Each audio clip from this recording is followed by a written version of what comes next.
goes on the drum for those who volunteer to come to list and fight the foe today over the hills and far away.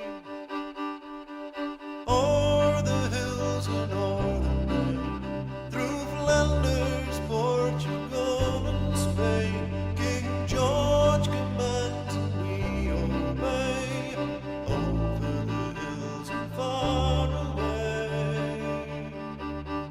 When duty calls me, I must go to stand and face another foe, but part of me will always stray over the hills and far away.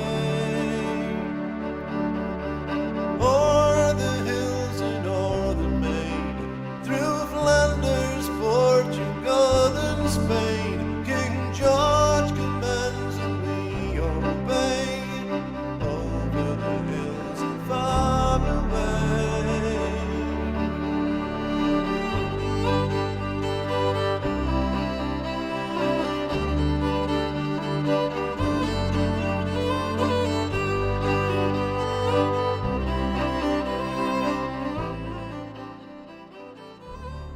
Great joy to be joined by Francis. We go to Mass together at the, I don't know what to call it now, same parish, because it's not a parish, it's a kind of community. We just go to Mass in the same community. Yeah, it's the old Mass, it's the old rite. And we're and both Johnny come latelys to it, aren't we? Yeah, certainly didn't grow up with it myself. Like quite a few guys actually, just Yeah. kind of come round to it. Yeah. And our wives and our family. Yeah. Lots of guys, lots of fathers, lots of families, lots of children. Yeah, lots of children. Yeah. What I've got out of it actually is just simple ingredients make religion easy. Yeah. Like knock out the that's it. sprogs, That's it. stay married, stay faithful to your vows. Solid life, do the basics well, keep moving forward. That's right. Don't panic. Grace perfects nature. A slow and messy path, for Yeah. me at least. I won't speak for you, but a slow and messy path. But My sins motivate me actually. The regret of my path that's sin. upward. Yeah, for sure. Two institutions, religion and marriage, that get a bit of a bad press, but Yeah. Church gets bad rep, marriage gets bad rep. yeah, Both both of them. stodgy, boring. But both have been absolutely so life-filled. So having grown up, with sitcoms that laugh at marriage and books that laugh at marriage and, the tropes of the bumbling husband and the unattractive wife. You see it now, Homer, Simpson, don't you? The Simpsons. Buffoon. So much the Simpsons and just across the board, Like reading my parents' books from the 60s and 70s, comic books, laughing at the mere idea of marriage and all the rest of it. It's just very naff. I think it's a bit old-fashioned now as well. Yeah, I think when it's done right, it's still hot stuff. Both of us been married a while. It's still hot stuff. Exactly that. Yeah. It's full of life. It's full of life and it's full of energy. Yeah. And I couldn't look at it and say 10 years ago it was great. Now it's a bit of a headache. yeah, I find it's funny because we got married and there was a whole, I don't know if it's still a thing that people talk about, people say about like the 7-year point is when divorces happen. I would hear that a lot. And we count down 7 years. We're like, no, this is still really fun. What's the drama? And they're like, yeah. So now we are like. It's a fruit of modernity. It's a kind of false wisdom of modernity. Yeah, I know. And I think more and more people are waking up to it, not just inside the church, but beyond, because we young people in our late 30s. We're young 40s, at heart. Young at heart. Marriage keeps you young at heart. Our generation, I think, are waking up to it a bit because we've seen so clearly the products of unhappy marriages. Yeah. We've seen and experienced, a lot of us, not me personally, but vicariously, consequence of divorce, consequence of men who are addicted to pornography and how that kind of degrades their kind of marital commitments and their. So you might almost say now a rite of initiation for a man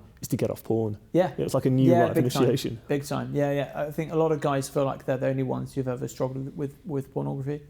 But you talk to any priest who hears confessions, and they were like, "No, mate, dude, everyone's in that fight, or has come through that fight."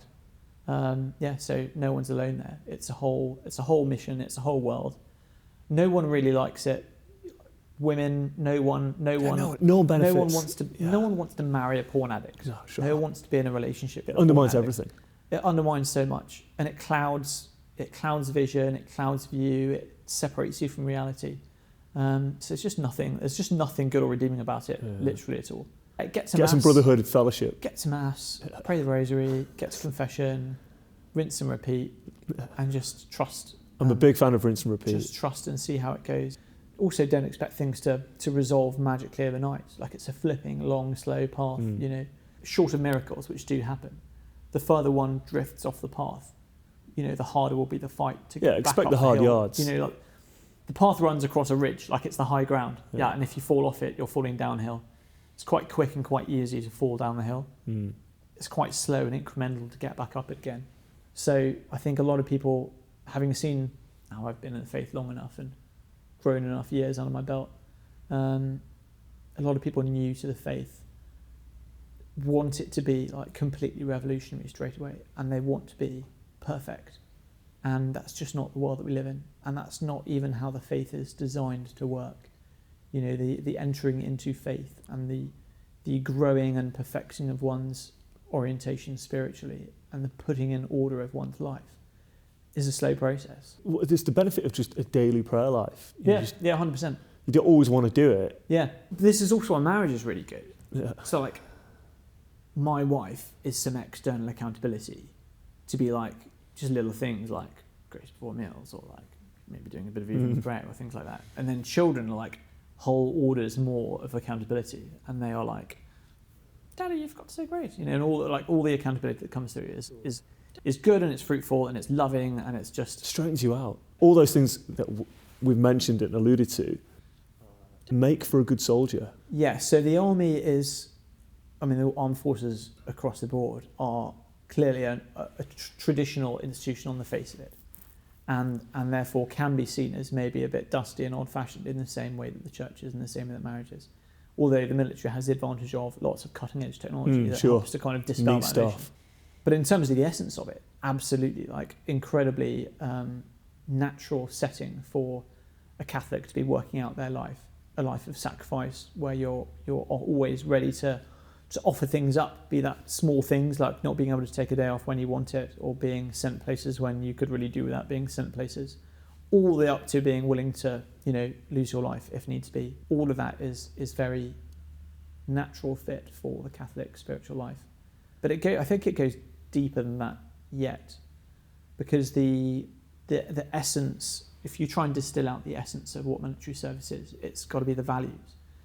And when you look at the values of the Army, the Royal Navy, the Royal Air Force, those values are very Christian values: loyalty and integrity and discipline, and it's respect for others, and it's an authority, chain of command. It was very kind of religious. Yeah, it has we call it a hierarchy, but a hierarchy is about priesthood, so it's completely natural kind of linkage between the Christian spiritual life and the military life. Both in the business of salvation. Is that unfair to say? No, I don't think so.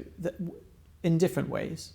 So sure, the temporal world. The military is about protecting the vulnerable, protecting the weak, being that source of strength that is willing to do the right thing in difficult situations. At a micro level, the family is the kind of building block of society, and the nation or the state. Yeah. And for us to operate as free persons, we need some defence. I can't defend the country on my own or just with some ragtag group of guys. Family needs protection. Yeah, I want an institution, an army, an organised force. And the army is the protection for the family of the nation. And another level beyond that is a family relies on trust to grow. Sure. And the army is a family of families. You've got regiments that are families. Within that, you've got companies that are families. You've got platoons that are families. It relies on a level of trust that is the same trust that is absolutely essential to family life. And I would say, like with the I wouldn't say the death of family, but with kind of onslaught on family over the years, with modernisation, you're getting a kind of more atomised individual in society where maybe the only person they trust is themselves, and they're out for themselves. Yeah, and often. Maybe more cynical than they ought to be about life. Well, I've seen a lot of people come into the army from really, really appalling backgrounds, like profoundly broken families, profoundly traumatic childhoods, and they're really suffering, and they've got no sense of family at all. They've never encountered a functioning family whatsoever, and they join the armed forces, and through being part of the armed forces, they come to understand what family is like, because they are then in effect a family. The military becomes their family, and because within that you've got trust, you've got growth, you've got purpose, You're being developed to help fulfill your role in pursuit of the higher objectives of the family that you're in. You have history. You've got a certain inheritance. Sure. Different services and units have their own inheritance. They've got different things that they take pride in. Just like a family will have a family history with its own inheritance. Just like in the Catholic context, families might have their own patron saints that are kind of passed on in name through the family in exactly the same way. Units within the army will have touchstones through history that feed into that identity. And it rebuilds family for a lot of these people who've had family kind of taken away from them.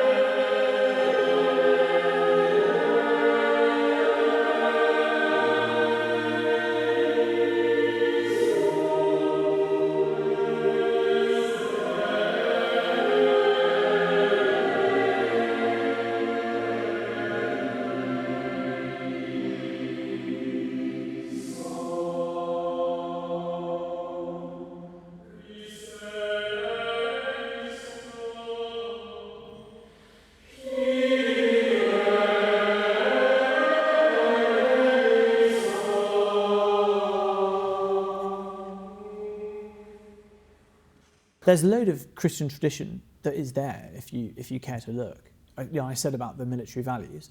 These are enshrined values. Everyone who joins has to learn those values. Those values are very, very Catholic-friendly values. Our ethics of warfare. So not all powers employ warfare in the way that we do. Right. We have very particular control measures to define our use of military power. Much more so than many other countries, even quite close to home. Like there are other countries in Europe that employ their military power in a different way. And that's a particularly Christian kind of attitude. There are very clear restrictions on when are we allowed to use military power, and when we do use military power, how can we use it? What is the right method of using it? That's from, I think it's from St. Augustine and Aquinas. Is it just war theory? It's the just war theory, yeah. Now, in the military, we don't call it just war theory. We Right. call it, it's still that jus ad bellum and jus in bello. That's written into our kind of doctrine. So our published joint defence doctrine talks about, when are you allowed to use military power? When you use military power, how should you use it? Geneva Conventions have a big Christian foundation. All of this stuff that governs, in the clearest possible way, how we use force of arms is incredibly Christian. Just war theory, I suppose, is one of the sticking points that a serious Catholic might say, well, look, it's not necessarily my business to go attacking, meddling in some other country's affairs. Yeah, I'm more about defence of the realm or defence of European interests. I think this is exactly why the British military is a particularly good one to join, because those controls are quite strict. You're not going to be drawn into war just because, a warlord would find it convenient to shore up their power. The checks and balances are really tight, and the sorts of things that we do, I joined about 13 years ago now. In that time window, we've been doing some really phenomenally good work all around the world in all sorts of different countries. My career has taken me to places where in every single instance I've been an agent of good, helping people who needed it and deserved it. And I've only done a small sliver of the things that are open to people in the armed forces, like counter-poaching and delivering aid and, coaching and mentoring other forces to help professionalise other militaries. All this stuff is like manifestly good, uncontroversial, straightforward good. Can you talk about your last post? So my last post before this one, I was in Brunei, assisting the Bruneian armed forces. So I was on loan attachment to support the Bruneian armed forces. They're allies of Britain in Southeast Asia. And my role there was to take the experience and rigour that I have as a British Army officer and then help the Bruneians to kind of thread that into their own system. So the work I did there was, again, thoroughly fruitful. I'm helping them to train. I'm helping them with their training systems. I help them to put into place academic accreditation for their instructors. So they're instructors who go and do their instructional courses, get like a proper qualification they can use when they leave the force. just support the professionalism and the rigour of their training process. Really good, really satisfying, but also, personally, a fascinating insight, because Brunei it's a Sharia state. It's a monarchy like we are, but it's a Sharia state, somewhat different in different ways. But also, unlike Britain, it is a overtly deeply religious country as well. So, I'd be in meetings conducted in Malay. I did the Malay course. I knew enough Malay to hear what was going on and either reply very simply or reply in English. They understand English and often speak it well enough that they can reply back. So it was conducted in another language, fascinating, really good for humility, because I can't rely on my normal powers of English language persuasion, right? Like, it's quite humbling to have to negotiate in another language. They would offer prayers before all of their big meetings, and in any major parade, there would be time set aside at the beginning. There'd be no embarrassment about that. For special prayers, and it was all very upfront. And they were incredibly kind, incredibly hospitable, and also supportive of my faith. You were living out there? It was really encouraging. I was living out there for 2 years with my wife and children. We home educate, so we were home educating in a bungalow on the edge of the rainforest. Cool. So yeah, you got a bungalow, small garden, and then the rainforest was like arching over the back of the house. Any friendly animals at night? Yeah, monkeys, Bornean bearded pigs. I think there's one in like London Zoo or something. It's a proper tropical animal. It's really cool. You got to see another world religion up front. Yeah, big time, and thread all the way through society. And you're a very religious person at this point. Yeah, I mean, it's fascinating. I'd be there. I'm involved with this Catholic Military Association, a network for Catholics in the armed forces, and I'd be listening to Catholic podcasts, driving in my car through, alongside the jungle to my office, where I'm then helping train and advise a Sharia monarchy, which was fascinating and an extraordinary privilege to be like welcomed and invited so fully into that culture. Was fascinating and a brilliant insight, because it highlights the ways in which society in Britain is both very secular and also quite Christian. So by going out and living for 2 years in a Sharia state, you come back with clarified lenses to see much better the ways in which society has become secularized and the ways in which society is still at its essence and in its bones Christian. Dude, you come away thinking we've got some catching up to do on that front. It overturned a couple of notions that a lot of people have. There's a common perception, I think, among some in the church or in like Christianity maybe, that there's no point trying to make society more Christian because it's not possible or it's not appropriate. And I think it emphasised that actually it is possible and it is appropriate to make a society more Christian. Now, the ways in which that can be done, there are very different ways of doing so, but it certainly showed what's possible in terms of establishing a society that seeks to honour God, and it shows that it can bear fruit, definitely, to have a society that tries to honour God. I came back to Britain with fresh appreciation. I did leave with, when I left Britain to go to Brunei, I left with, I think, something a lot of us have within us is a kind of cynicism. Now, wherever you sit in society, there is a kind of cynicism about Britain. And, it's, a fading power and, it's the country is going to the dogs. Like, whichever newspaper you choose, there's going to be a different spin from opposite sides. But they're all basically saying... All agreed. They're all agreed the country is going to the dogs. But it's either going to the dogs because of those over there or it's going to the dogs because of those over there. Like, that's the terrain. And I came back with a much deeper view of Britain and what this country is about and what it means, and kind of awoken to the kind of spiritual depth of the whole place. And my pilgrimages in this country take on a much greater depth now, having been exposed to a country which has never been Christianized. You weren't there to evangelise necessarily from a Christian point of view. No. They appreciated what you had to they loved it. They offer. found it absolutely fascinating because, understandably, most of the British people who go there are very secular and they're very used to, secular couple, one child, maybe two at the most, and they're kind of perfectly used to those sort of terms and arcs. They're a little bit more surprised to find someone who is more deeply religious, has more than 3 children actually, 4, and then number 5 on the way. And they really liked it. They found it really refreshing, and we had really interesting conversations, and it was incredibly fruitful.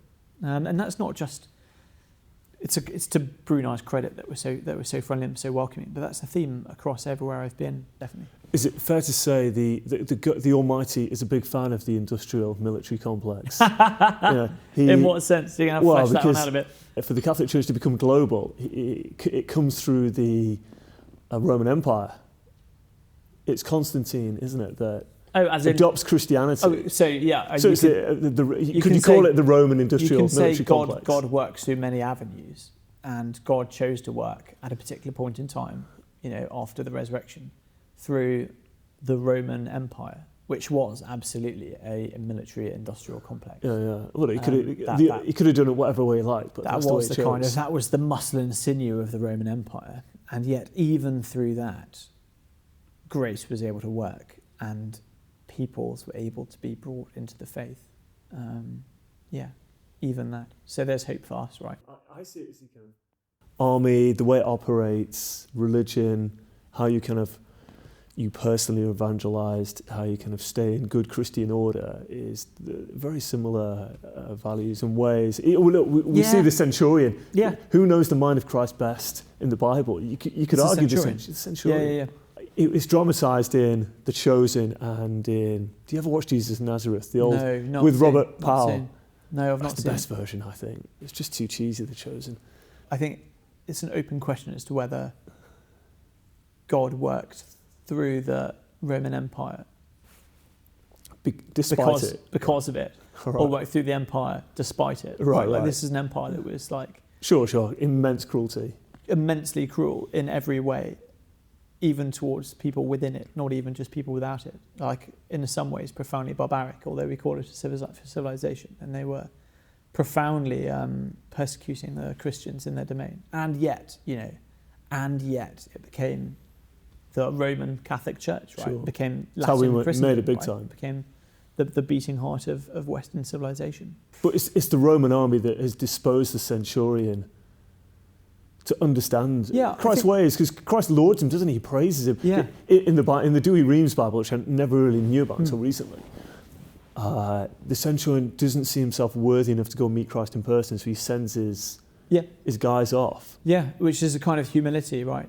And that, it is. Yeah. There's a humility there that is present in the centurion, and that same humility is crucial, really, really crucial to being effective in the armed forces. Is it part of service? Yeah. Because the centurion is not going from his own end, is he? He's going to look after the small guy. Centurion is not.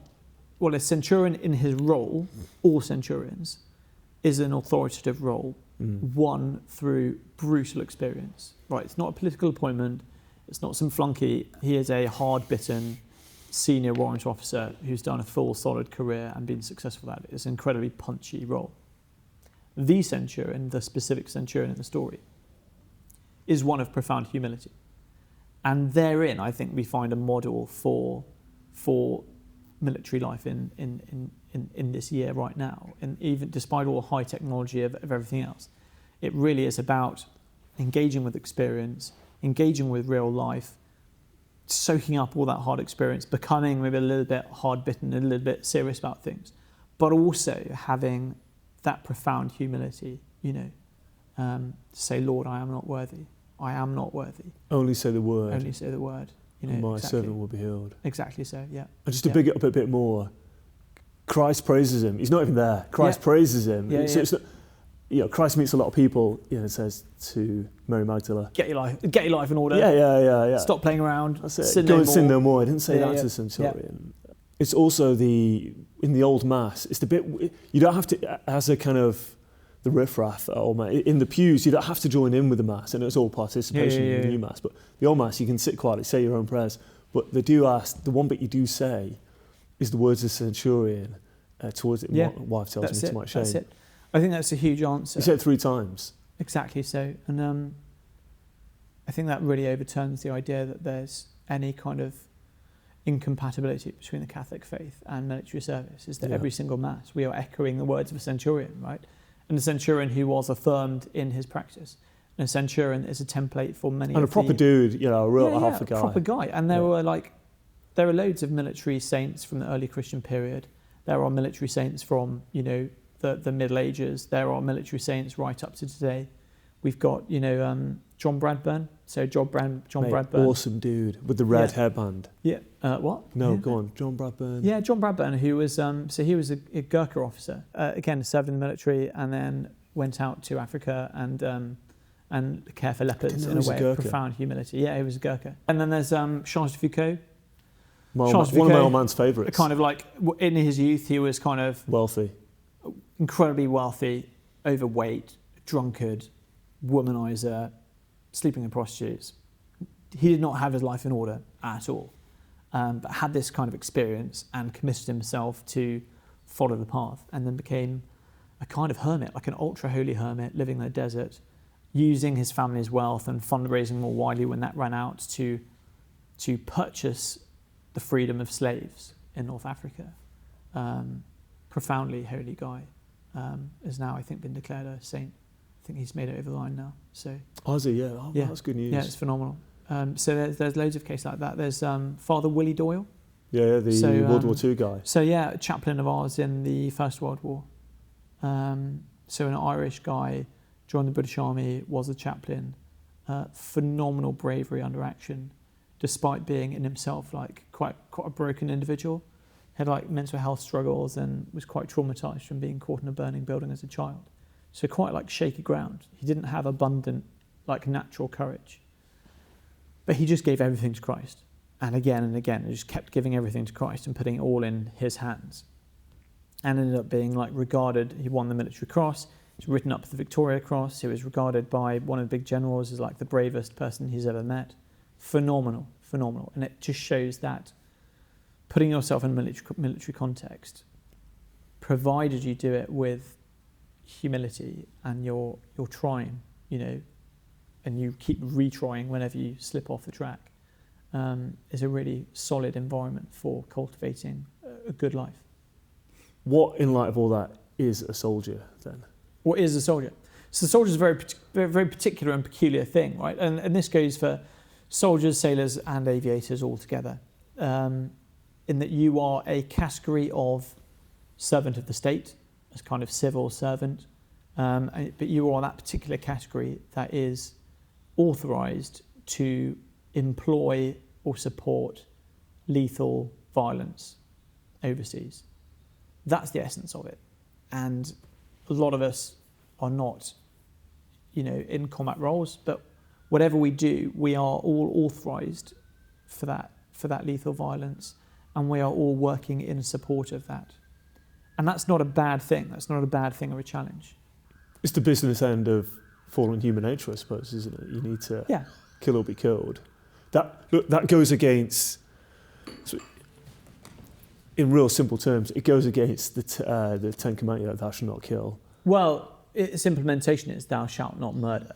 Or kill the innocent, I suppose. Thou shalt not kill the innocent, right? Like Christendom, all the way through from the earliest days to today, upholds that there are circumstances in which, that capital punishment is quite deep in Christian history, and also the legitimacy of military service is now and always has been affirmed.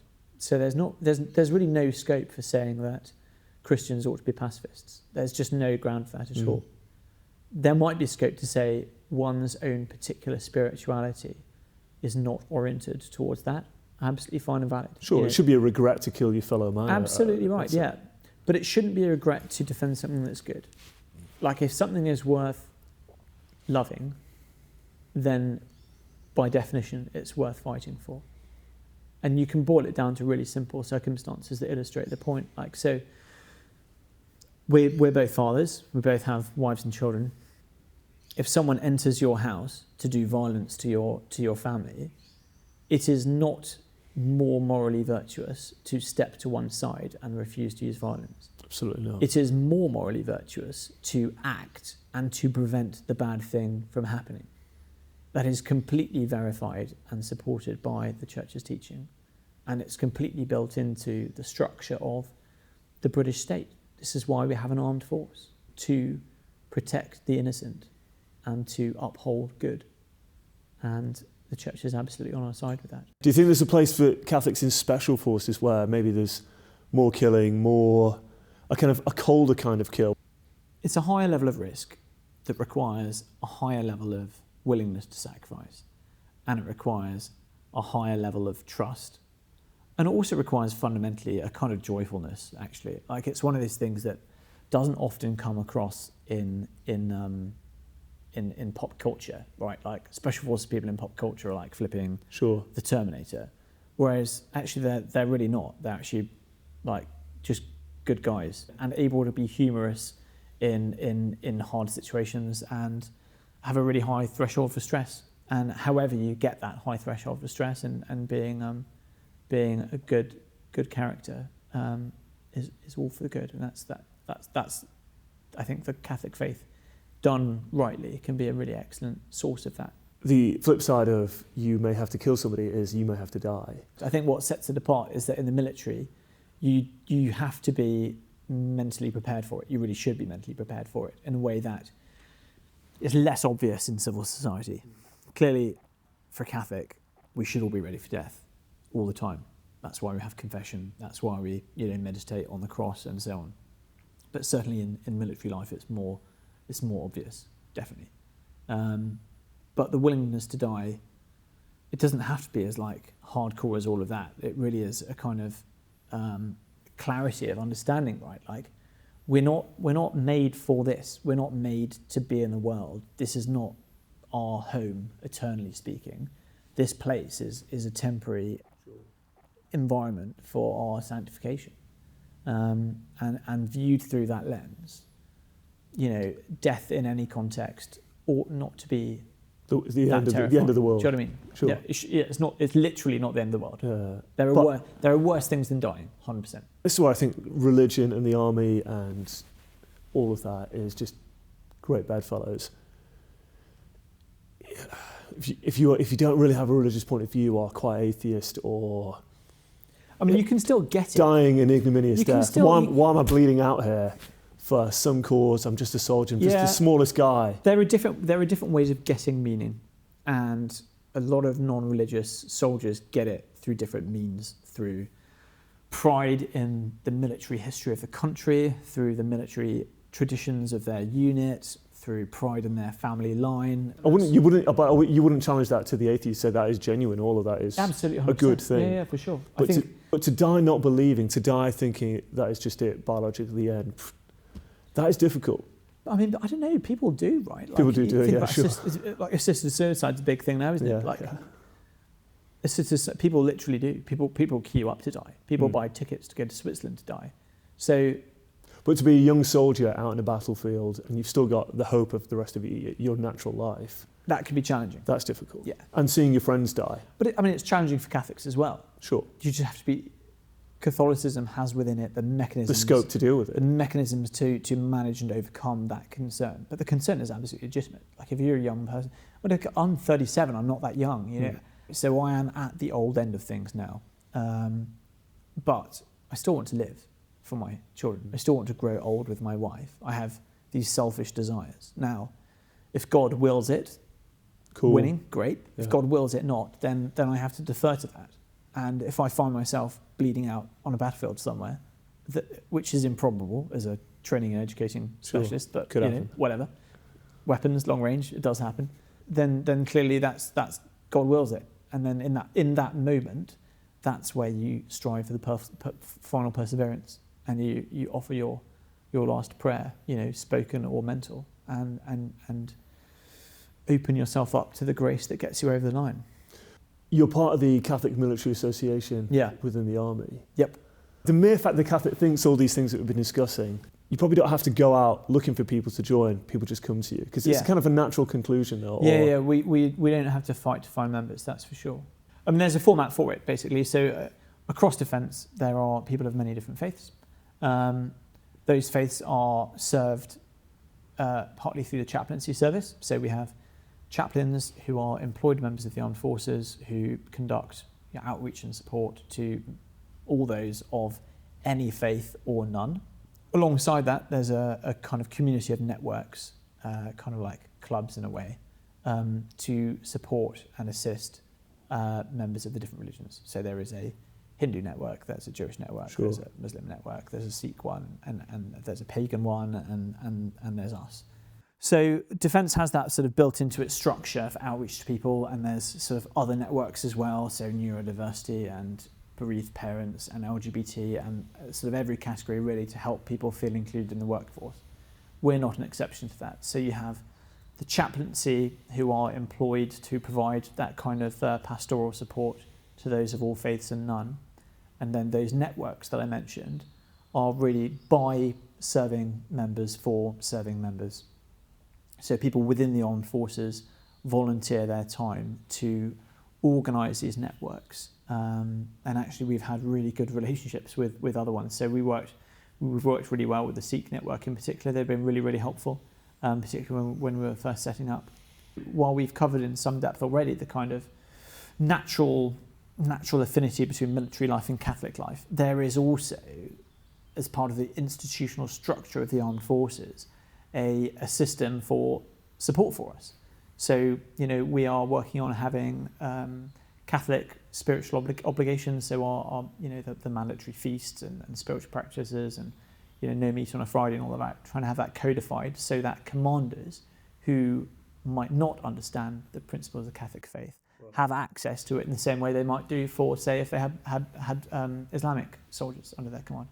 And that again helps to reinforce and reinvigorate the kind of suitability for military life for practicing Catholics. So there are 4 retreats in a year. There's a massive pilgrimage in France with 16,000 military personnel from around the world. It's decent numbers. Yeah, huge. 16,000 military personnel from around the world descend into Lourdes in France on pilgrimage, and it's flipping epic. And is that a real fellowship, or is it? And it's really, it's phenomenal because you've got countries there that legitimately have beef with each other, like disputed borders and allegations of genocide, historical genocide, blah blah. You've got everyone's there.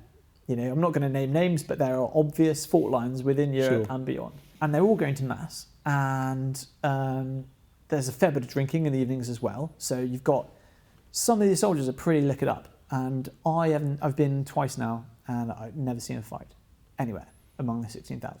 You've even got the Vatican Guard. It's epic. Oh, brilliant. Yeah, it's phenomenal. You've got Vatican Guard, you've got all the main countries all around the world, all the countries you would think of, and some that you wouldn't think of. So Norway, not often thought of much as a Catholic country, but they send a contingent, so it's pretty phenomenal. And all these things are opportunities to anyone in the armed forces. You just run up a flag and indicate some events, and people come out of places you would not expect. We've got seriously lapsed members. We've got people who are in irregular marital situations. We've got a load of Anglicans who are kind of curious and thinking about maybe coming over or just support what we're doing. Whole wide span of people, all who are fully involved, fully included, registered members. So what would you say to parents who kind of look at the world and say, oh, look, what are my children going to do? How can they work for this person or that company, where they'll be challenged kind of in terrible, being put into kind of real difficult positions? Is there still the army offers a great choice, you would say? Don't be afraid to let your child do serious work in an environment that values virtue, because the environment does value virtue. It's built into the system, and not a lot of workplaces enshrine virtue in the way that the armed forces does, in terms of discipline, in terms of selfless commitment, respect for other people. It's really built in, and it's really serious work. And it builds character. So I think if you care about your child and you want them to grow and you want them to do serious, substantial work that helps other people, the armed forces is a brilliant place to do so. And the army's looked after you. You're a guy with a bigger than average family. Well, not just a bigger than average family, but a disabled baby as well. So it's been complicated in some ways. But yeah, when our youngest was born, with a major heart defect, as the consultant said, about as serious as it can be while still being viable. So he was given about 50-50 odds of reaching his first birthday. The whole chain of command here were phenomenal. So everyone was incredibly supportive.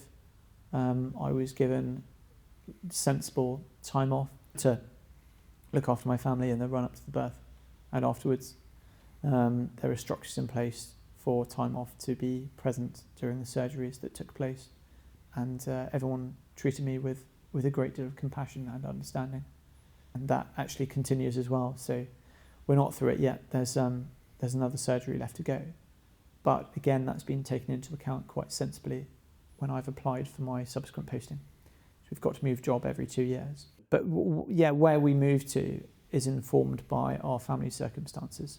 So the requirement on this turn of the handle to be quite close to Great Ormond Street and to, as far as possible, have continuity of care is built into the posting prioritisation list. So I've been really well. Our family has been really well looked after, and I think that's something that's easy to miss, right? You think about the army, you look at films, right, and everyone's leopard crawling through mud and chucking grenades. No, it's like it's compassion, right? It's love for other people, and it's taking time. My work here is very infantry heavy. I'm one of few people here not in the infantry, and they are got deep souls, and they really care. The church is all about a second chance for the sinner, and you were telling me the army will look at you twice. A lot of people join as soldiers from appalling backgrounds with no grades at all. They turn up and they show potential, and the army looks at people as individuals. They're not going to write you off for your grades. They'll look at you and be like, yes, are you willing to work? Do you have that spark of energy, commitment, selflessness, whatever it might be? And they give you a chance. And I've seen people really, really change their whole family line. People from generations of drug-addicted criminals, and then there they are with a master's degree, commissioned, doing respectable work, opportunities for their children, and it allows people to turn their whole lives around in a big way.